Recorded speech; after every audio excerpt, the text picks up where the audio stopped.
Hello guys, welcome back to lawful notes. आज का हमारा टॉपिक है types of nuisance. Last lecture में हमने न्यूसेंस कंप्लीट किया है, बेसिक इंट्रोडक्शन टू न्यूसेंस, जिसमें हमने उसकी एसेंशियल एलिमेंट्स भी कंप्लीट कर दिए हैं। आज हम पढ़ेंगे टाइप्स। तो जैसे कि हमने न्यूसेंस के बारे में पढ़ा था, न्यूसेंस क्या होता है? न्यूसेंस इज़ एन एक्ट और a condition that causes inconvenience और हार्म टू एन इंडिविजुअल और अ पब्लिक एट लार्ज। क्या होता है न्यूसेंस? न्यूसेंस एक ऐसा एक्ट या ऐसी कंडीशन है जहाँ पे पर्सन को इनकन्वीनियंस या फिर हार्म कॉज होता है, और वो इनकन्वीनियंस और हार्म इंडिविजुअल को भी हो सकता है या फिर पब्लिक एट लार्ज। तो जो इंडिविजुअल और पब्लिक एट लार्ज है वही टाइप्स ऑफ न्यूसेंस है basically. So there are the two types of nuisance, public nuisance and private nuisance. Start करते हैं पब्लिक न्यूसेंस से। Public nuisance can include all the acts which affect general public or a large section of the community. तो public nuisance वो सारे acts include करता है जिससे कि जनरल पब्लिक या फिर लार्ज सेक्शन ऑफ सोसाइटी को अफेक्ट होता है। यानी कि यहाँ पे अफेक्ट किसको हो रहा है?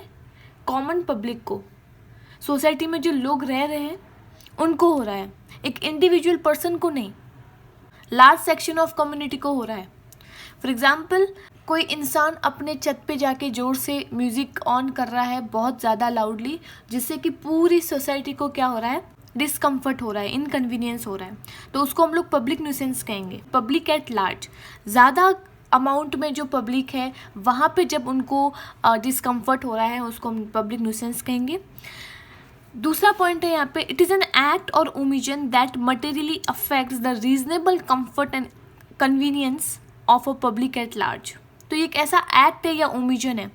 एक्ट मीन्स देखो, मतलब कि ये एक ऐसा एक्ट है यानी कुछ करके। ओमिशन मीन्स जहाँ पे आपकी ड्यूटी थी और आपने नहीं किया, उससे न्यूसेंस कॉज हो रहा है तो उसको ओमिशन कहेंगे। ठीक है, कुछ ना करके जब किसी को कुछ डिस्कम्फर्ट कॉज हो रहा है उसको ओमिशन कहेंगे। सो ये एक ऐसा एक्ट है कुछ करके या फिर कुछ ना करके, जहाँ आपकी ड्यूटी बनती थी आपको करने की और आपने वो चीज़ नहीं कंप्लीट की है, जो कि जिससे कि अफेक्ट हो रहा है एक रीजनेबल कंफर्ट या फिर कन्वीनियंस किसका? Public at large. Okay, third point है, it is typically dealt with the governmental authorities rather than individual plaintiffs. ठीक है, यहाँ पे इंडिविजुअल प्लेंटिफ्स से डील नहीं होता है, गवर्नमेंटल अथॉरिटी से होता है। फॉर एग्जांपल, म्यूनिसिपैलिटी की ये ड्यूटी होती है कि वो शहर में क्लीनिनेस मेंटेन करे, और अगर वो जब क्लीनिनेस मेंटेन नहीं करता है और उससे शहर में जो रह रहे लोगों को डिस्कम्फर्ट हो रहा है क्योंकि वहाँ पे क्लीनिनेस मेंटेन नहीं की गई है, तो उसको हम लोग पब्लिक न्यूसेंस कहेंगे। यहाँ पे एग्जाम्पल भी लिखा है मैंने, blocking a public road. Private road नहीं है, पब्लिक रोड है जहाँ पे बहुत सारे जो पब्लिक है, जो लोग हैं वो गुजरते हैं, उस रोड को ब्लॉक कर दिया है तो वो हम लोग पब्लिक न्यूसेंस कहेंगे।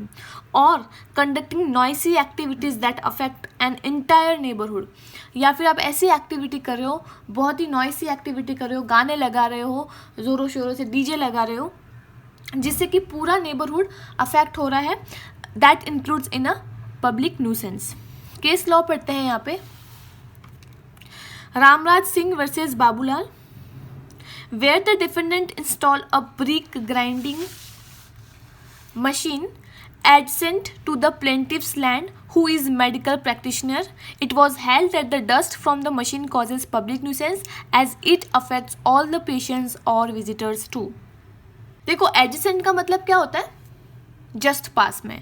तो क्या था कि डिफेंडेंट ने क्या किया, प्लेंटिफ के घर के पास ईंट पीसने की जो मशीन होती है वो लगा देता है, वो इंस्टॉल कर देता है। अब जब ईंट पीसती है तो उसका जो डस्ट है वो क्या है, जो हमारा प्लेंटिफ है, प्लेंटिफ कौन था? मेडिकल प्रैक्टिशनर था, ठीक है, डॉक्टर था, उसका क्लिनिक था, वहाँ पे लोग आते जाते थे, उसके पेशेंट्स होते थे, उसके विजिटर्स होते थे, तो उनको क्या होता था? डिस्कम्फर्ट होता था। यहाँ पे प्लेंटिफ ने सूट फाइल कर दिया अगेंस्ट डिफेंडेंट और बोला कि यहाँ पे पब्लिक न्यूसेंस कॉज हो रहा है क्योंकि इससे जितने भी मेरे पेशेंट्स हैं वो अफेक्ट्स हो रहे हैं, एज वेल एज जितने भी विजिटर्स हैं उनको भी अफेक्ट हो रहा है। जो हमारा डिफेंडेंट है वो लायबल हुआ। So this is an example of, this is the case of the public nuisance. यहाँ पे दूसरा पॉइंट है, in certain circumstances an individual can have a private right to the action in case of public nuisance if he can prove following. देखो normally क्या होता है, normally public nuisance में private person compensation claim नहीं कर सकता है।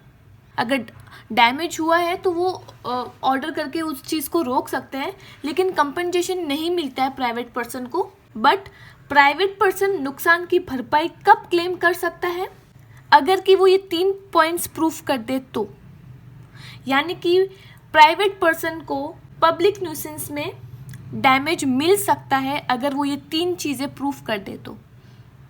In certain circumstances an individual can have private right to the action in the case of public nuisance, अगर कि if you can prove following. कौन सा सबसे पहला है, he must show a personal injury that is beyond what is suffered by general public. उसको बताना पड़ेगा कि मुझे पर्सनल इंजरी हुई है beyond what is suffered by general public, यानी कि वो उसको ये प्रूफ करना पड़ेगा कि पब्लिक को तो अफेक्ट हुआ ही है, लेकिन मुझे स्पेशल डैमेज हुआ है, मुझे इंजरी ज़्यादा हुई है। तो उसको सबसे पहला ये वाला पॉइंट प्रूफ करना पड़ेगा। दूसरा है, such injury must be appeared to be of substantial character. Substantial character means जो ज़्यादा मात्रा में है, यानी कि दूसरों के मुताबिक मुझे ज़्यादा इंजरी हुई है, जो रियल नेचर का है। फॉर एग्जाम्पल, किसी पर्सन ने पब्लिक रोड पे एक गड्ढा खोद दिया अपने किसी घर का काम करवाने के लिए। अब वहाँ के आते जाते लोगों को क्या हो रहा है, डिस्कम्फर्ट हो रहा है क्योंकि रोड ब्लॉक हो गई है। लेकिन एक पर्सन जो साइकिल लेके आ रहा है वो लड़खड़ा के उस गड्ढे में गिर जाता है, तो ये इसको क्या हुआ है, पर्सनल इंजरी हुई है। यानी beyond what is suffered by general public, जो जनरल पब्लिक सफ़र कर रही है उससे उसको ज़्यादा हुआ है, उसको स्पेशल इंजरी हुई है, पहला पॉइंट। और वो इंजरी कैसा है, सब्सटेंशियल कैरेक्टर का है, यानी कि रियल नेचर का है कि हाँ मुझे इतना हुआ है। Third, such injury must B direct in nature. अब वो इंजरी डायरेक्ट होनी चाहिए, डायरेक्ट इन द सेंस कि अगर वो पर्सन उस रोड से ना जाकर दूसरे रोड से जाता और उसके बाद उसको इंजरी होती तो वो डायरेक्ट नेचर का नहीं होता। लेकिन वो इंसान उसी रोड से गया और उस गड्ढे में गिरा अपने साइकिल के साथ, तो वो डायरेक्ट नेचर का हुआ है। तो वो इंजरी उसको कैसी हुई है, डायरेक्ट नेचर की। तो ये 3 पॉइंट उसको प्रूफ करने पड़ेंगे, तब उसको कंपेंसेशन मिल सकता है पब्लिक न्यूसेंस में। जबकि जनरल रूल क्या है, पब्लिक न्यूसेंस में प्राइवेट पर्सन को कंपेंसेशन नहीं मिलता है। ठीक है, ये 3 पॉइंट अगर प्रूफ करे तो उसको कॉम्पेंसेशन मिल सकता है। ठीक है भाई। नेक्स्ट है हमारा प्राइवेट न्यूसेंस। तो पब्लिक न्यूसेंस का उल्टा, पब्लिक मीन्स पब्लिक को मिला है यहाँ पे जब न्यूसेंस पब्लिक के साथ हुआ है, और प्राइवेट मीन्स जब किसी इंडिविजुअल पर्सन को हुआ है, किसी एक पर्सन को या फिर ग्रुप ऑफ पर्सन्स के साथ हुआ है। The concept of private nuisance involves injury to a particular individual और group of individual and not to public at large. ठीक है, पब्लिक एट लार्ज के साथ नहीं हुआ है, एक पर्टिकुलर पर्सन के साथ हुआ है या फिर ग्रुप ऑफ इंडिविजुअल के साथ। This type of nuisance is typically brought by affected property owners. ये ज़्यादातर जो प्रॉपर्टी ओनर्स होता है उनको अफेक्ट होता है, प्रॉपर्टी ओनर्स ज़्यादा अफेक्ट होते हैं। एग्जाम्पल देखते हैं, excessive noise, foul odours from neighbouring property. पास वाले घर से बहुत ज़्यादा शोर आ रही है या फिर ऑर्डर्स आ रहे, स्मेल आ रही है, तो ये सब किसका एग्जाम्पल है, प्राइवेट न्यूसेंस का, क्योंकि यहाँ पे एक इंडिविजुअल पर्सन अफेक्ट हो रहा है, प्रॉपर्टी ओनर अफेक्ट हो रहा है। नेक्स्ट है elements of private nuisance. Private nuisance के क्या एलिमेंट्स होते हैं? सबसे पहला है अनलॉफुल इंटरफेरेंस। जो हमने एलिमेंट्स न्यूसेंस में पढ़े थे वही एलिमेंट्स आपके प्राइवेट न्यूसेंस में आ जाएगा, आपको अलग से याद रखने की ज़रूरत नहीं है। मेरे जो पहले वाले लेक्चर्स है वो भी आप कंप्लीट देखिए तो आपको और क्लियर होगा न्यूसेंस के बारे में। डायरेक्ट जंप मत करें, आप पहले वाले लेक्चर्स भी देखें तो आपको ज़्यादा क्लियर होगा। तो सबसे पहला है unlawful interference. There must be an unlawful interference with the plaintiff's use और एंजॉयमेंट ऑफ लैंड। जब कभी डिफेंडेंट प्लेंटिफ के यूज ऑफ लैंड और इंजॉयमेंट ऑफ लैंड में इंटरफेरेंस करता है अनलॉफुली, तो वो सबसे पहला एलिमेंट होगा प्राइवेट न्यूसेंस का। यानी कि प्राइवेट न्यूसेंस को प्रूफ करने के लिए सबसे पहले आपको ये प्रूफ करना पड़ेगा कि अनलॉफुल इंटरफेरेंस हुआ है। दूसरा है अनरीजनेबलनेस, वो इंटरफेरेंस अनरीजनेबल हुआ है, वो इंटरफेरेंस अनरीजनेबल हुआ है मेरे साथ, ये प्रूफ करना पड़ेगा प्लेंटिफ को। The interference must be substantial and unreasonable. मैंने इसका एग्जाम्पल भी दिया था लास्ट वाले लेक्चर में। देखो रीजनेबल इंटरफेरेंस किसे कहेंगे, जैसे कि पास वाले घर में कुकर की सीटी बज रही है जो कुछ ड्यूरेशन के लिए होती है, आपको बहुत ही माइनर इनकन्वीनियंस मिलता है, तो उसको हम लोग रीजनेबल इंटरफेरेंस कहेंगे। लेकिन पास वाले घर में बहुत ज़ोर से लाउडली म्यूज़िक ऑन करके गाना सुन रहा है डिफेंडेंट, तो वो अनरीजनेबल इंटरफेरेंस है। तो पहला तो उसको प्रूफ करना पड़ेगा अनलॉफुल इंटरफेरेंस है, वो इंटरफेरेंस अनरीजनेबल भी है, ठीक है, ये प्रूफ करना पड़ेगा। और तीसरा है उस अनरीजनेबल इंटरफेरेंस से मुझे क्या हुई है इंजरी, मुझे क्या हुआ है damage. The plaintiff must show actual damage और harm resulting from unreasonable interference, ठीक है। अब इसके काइंड्स देख लेते हैं प्राइवेट न्यूसेंस के। 2 टाइप्स है प्राइवेट न्यूसेंस के, पहला है डैमेज टू प्रॉपर्टी और दूसरा है फिजिकल डिस्कम्फर्ट। पहला है damage to property. Damage to property may be sufficient to support an action of nuisance. आप अगर डैमेज टू प्रॉपर्टी प्रूफ कर देते हैं कि भाई मेरे प्रॉपर्टी को डैमेज हुआ है, वही सफिशिएंट हो जाएगा प्राइवेट न्यूसेंस को प्रूफ करने में। एग्जाम्पल देखते हैं वुड वर्सेस कॉनवे कॉरपोरेशन।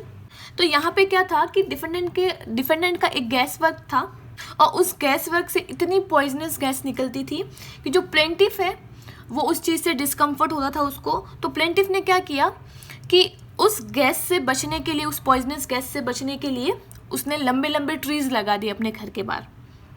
लेकिन रिजल्ट क्या हुआ कि वो ट्री लगा तो दिए, लेकिन वो पॉइजनस गैस इतनी पॉइजनस थी कि वो ट्री सारे जल गए, प्रॉपर्टी डैमेज हो गई। वो ट्रीज़ क्या प्रॉपर्टी थी, वो प्रॉपर्टी प्लेंटिफ की डैमेज हो गई। तो ये अगर प्रूफ कर देता है प्लेंटिफ, यानी कि प्लेंटिफ ने प्रूफ किया और उसको कॉम्पेंसेशन मिला, यहाँ पे डिफेंडेंट लायबल हुआ, ठीक है। तो अगर आप प्रॉपर्टी को कि मेरी प्रॉपर्टी को डैमेज हुआ यही प्रूफ कर ले तो इट इज़ सफिशिएंट, ठीक है, to prove the public private nuisance. दूसरा है फिजिकल डिस्कम्फर्ट। अगर फिजिकल डिस्कम्फर्ट हो रहा है तो there must be interference with the enjoyment और यूज़ ऑफ लैंड। मैं इस घर की ओनर हूँ, मैं मेरे घर को यूज़ करने का, इंजॉय करने का पीसफुली मेरा राइट है। अगर कोई दूसरा पर्सन आके इसमें इंटरफेरेंस करता है तो मुझे डिस्कम्फर्ट होता है, तो ये भी मैं जब प्रूफ कर दूँ तो मुझे कॉम्पेंसेशन मिल सकता है। एग्जाम्पल देखते हैं दत्तमल चिरंजीलाल वर्सेस लोध प्रसाद। इसमें क्या था कि डिफेंडेंट की एक फ्लोर मिल थी, यानी कि आटा पीसने वाली मिल थी, जो कि प्लेंटिफ के जस्ट घर के पास थी। उस चक्की से बहुत नॉइज आती थी, बहुत डस्ट, आटा का डस्ट आता था बाहर, जिससे कि जो प्लेंटिफ है उसको डिस्कम्फर्ट हुआ, फिजिकल डिस्कम्फर्ट हुआ। इस चीज़ को प्रूफ करने के बाद उसको कॉम्पेंसेशन मिल गया। अब दूसरा पॉइंट है who can sue in private nuisance. कौन प्राइवेट न्यूसेंस में सू कर सकता है। सबसे पहले द ओनर, मैं इस घर की ओनर हूँ, मेरे पास राइट है, अगर मुझे डिस्कम्फर्ट हुआ है तो आई कैन सू। दूसरा है द ऑक्यूपायर। यहाँ पे ऑक्यूपायर का मीन्स मेरे घर में अगर कोई किराएदार रह रहा है जिसके पास पोजेशन है, उस किराएदार के पास क्या है पोजेशन है उस घर में रहने का, तो वो पर्सन भी सू कर सकता है। ऐसा नहीं है कि उस किराएदार, उस टेनेंट का जो ओनर है वो सू करेगा, नहीं, ऑक्यूपायर भी कर सकता है। दूसरा पॉइंट है हु कैन बी सूड। किसको सू किया जा सकता है, किसके अगेंस्ट सूट फाइल कर सकते हैं। पहला है द क्रिएटर ऑफ न्यूसेंस, जो न्यूसेंस क्रिएट कर रहा है वो। दूसरा है ऑक्यूपायर, मतलब कि अगर मैं टेनेंट हूँ, अगर मैं किराएदार हूँ जिसके पास पोजेशन है इस घर में रहने का, इस घर की चीज़ों को यूज़ करने का, तो अगर उस ऑक्यूपायर ने न्यूसेंस क्रिएट किया है उस पर्सन के खिलाफ भी सूट फाइल किया जा सकता है। ज़रूरी नहीं है कि ओनर ऑफ द हाउस के अगेंस्ट सूट फाइल हो, क्योंकि मेरे पास पोजेशन है तो मेरे अगेंस्ट सूट फाइल हो सकता है। तीसरा है लैंडलॉर्ड। लैंडलॉर्ड के अगेंस्ट कब सूट फाइल किया गया, ये एक्सेप्शनल केस है। देखो अगर लैंडलॉर्ड को पता है कि मेरे टेनेंट ने न्यूसेंस क्रिएट किया है, न्यूसेंस किया है, और उसके बावजूद वो कोई एक्शन नहीं ले रहा है, तब लैंडलॉर्ड के अगेंस्ट भी सूट फाइल किया जा सकता है। आई होप आपको समझ में आ गया होगा। नेक्स्ट लेक्चर में हम लोग डिफेंस ऑफ न्यूसेंस पढ़ेंगे। See you in the next video, take care. और अगर आपको नोट्स चाहिए तो वो आपको टेलीग्राम ग्रुप में मिल जाएंगे, लिंक डिस्क्रिप्शन बॉक्स में अवेलेबल है। Thank you.